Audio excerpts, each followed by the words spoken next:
When I create a video, I receive email notifications. Please Fort Pierre, S.D. South Dakota Attorney General Jason Ravnsborg pleaded no contest Thursday to a pair of misdemeanor traffic charges over a crash last year that killed a pedestrian, avoiding jail time despite bitter complaints from the victim's family that he was being too lightly punished for actions they called inexcusable. Circuit Judge John Brown had little leeway to order jail time. Instead, he fined the state's top law enforcement official $500 for each count plus court costs of $3,742. Brown also ordered the Republican to do a significant public service event in each of the next 5 years near the date of Joseph Boever's death, granting a request from the Boever family. But he put that on hold pending a final ruling after Ravnsborg's attorney objected that it was not allowed by statute. Ravnsborg said in a statement after the hearing that he plans to remain in office.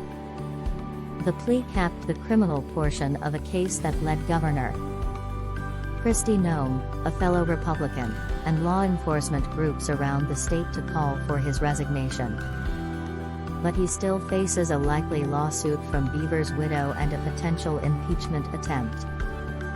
Ravnsborg's statement accused partisan opportunists of exploiting the situation and said they had manufactured rumors, conspiracy theories and made statements in direct contradiction to the evidence all sides agreed upon.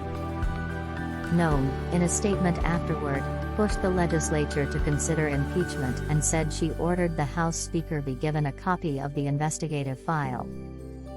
Impeachment proceedings halted in February after the judge barred state officials from divulging details of the investigation. Lawmakers indicated then that they might resume after the criminal case ended. The Attorney General was driving home to Pierre from a political fundraiser on Sept 12 when he struck Boever, who was walking on the side of a highway. In a 911 call after the crash, Ravnsborg was initially unsure about what he hit and then told the dispatcher it might have been a deer. He said he didn't realize he struck a man until he returned to the crash scene the next day and discovered the body of Boever, 55. Ravnsborg pleaded no contest to making an illegal lane change and using a phone while driving, which each carried a maximum sentence of up to 30 days in jail and a $500 fine. Prosecutors dropped a careless driving charge. Ravnsborg didn't attend the hearing, he didn't have to and was represented by his attorney, Rensch.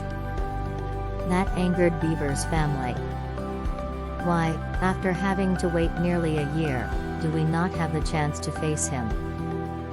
Boever's sister, Jane Boever, asked the court. She said his cowardly behavior leaves us frustrated. She said her brother was left behind carelessly the night he died. She accused Ravnsborg of running down her brother and then using his position and resources to string the case along. She said he has shown no remorse, and only arrogance toward the law. Tell me how to turn them off.